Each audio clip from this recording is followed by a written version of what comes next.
Baru-baru ini pemirsa, sebuah tagar kabur aja dulu viral di media sosial. Bersama pendiri Drone Emprit Ismail Fahmi mengatakan tren tagar kabur aja dulu di media sosial X menunjukkan pola yang organik dan bukan dari akun-akun bot. Apa sih yang aku pertahankan di Indonesia? Nggak ada. Tahu nggak kalau tagar gerakan kabur aja dulu jadi perbincangan yang hangat di media sosial? Tagar tersebut bukan hanya sekedar candaan anak muda, melainkan bentuk aspirasi yang menunjukkan bagaimana kekecewaan dan kekhawatiran terhadap keadaan Indonesia saat ini, serta keinginan untuk mencari kehidupan yang lebih baik. Masyarakat merasa diasingkan dan tidak didengar di dalam negeri sendiri.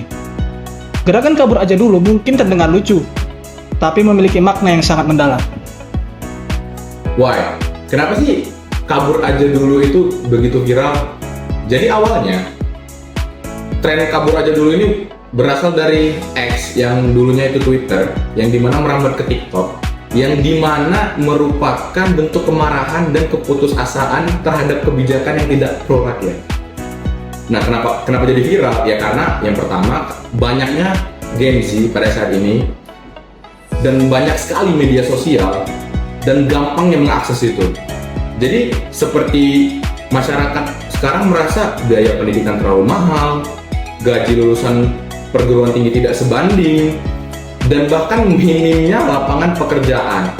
Dan yang lebih parahnya lagi, kebijakan pemerintah tidak berpihak kepada rakyat. That's why.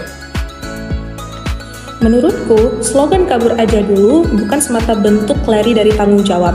Ini lebih seperti jeritan hati dari generasi yang sudah lelah menghadapi mahalnya pendidikan, sempitnya peluang kerja, dan ketimpangan sosial yang makin kesini makin terasa. Kita nggak bisa tutup mata. Banyak anak muda yang merasa sudah berusaha keras, tapi hasilnya tetap jauh dari layak dan harapan mereka. Jadi, kalau hari ini ada yang lebih memilih untuk kabur, itu bukan berarti mereka nggak cinta terhadap negeri ini. Justru banyak dari mereka itu peduli, tapi bingung tuh harus mulai dari mana. Mereka merasa suara mereka itu tidak dianggap, apalagi didengar. Menurutku, kabur itu kadang perlu buat menyembuhkan, buat mengatur ulang semangat, dan buat melihat masalah dari jauh. Tapi, kita jangan sampai menjadi tujuan akhir kita untuk kabur itu.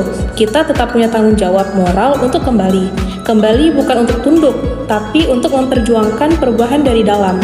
Dengan cara kita sendiri, yaitu dengan cara yang lebih relevan, lebih jujur, dan tetap berakar pada rasa cinta terhadap Indonesia.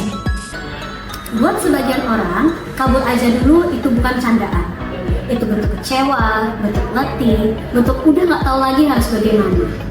Mereka bertanya, apa masih ada tempat mereka untuk di negeri ini? Tapi tahu nggak? Justru dari rasa kecewa itu kita bisa mulai membangun. Bukan dengan lari, tapi dengan bertanya.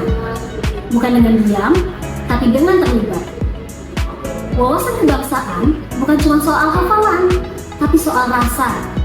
Rasa punya, rasa dihargai, rasa dipercaya. Kalau kita mau perubahan, kita harus jadi bagian dari perubahan itu. Kita bisa mulai dari hal kecil, mendengar, berbicara, dan bergerak. Karena Indonesia bukan cuma soal pemerintah. Indonesia adalah kita. Kamu, aku, dan semuanya yang masih mau percaya. Jadi kalau kamu masih pengen kabur, mungkin sekarang saatnya kembali. Bukan karena semuanya sudah sempurna, tapi karena kita bisa menjadi bagian dari penyempurnaan. Jadi, fenomena kabur aja dulu bukan berarti hilangnya rasa cinta tanah air. Bentuk kritik dan kekecewaan justru cermin kepedulian dan harapan akan perubahan. Jangan biarkan keinginan untuk kabur menjauhkan kita dari tanggung jawab sebagai anak bangsa. Justru sekaranglah saat kita bangkit dengan cara kita sendiri untuk mencintai dan membela Indonesia lewat aksi nyata. Karena Indonesia untuk kita semua bukan untuk pergi, tapi untuk peduli.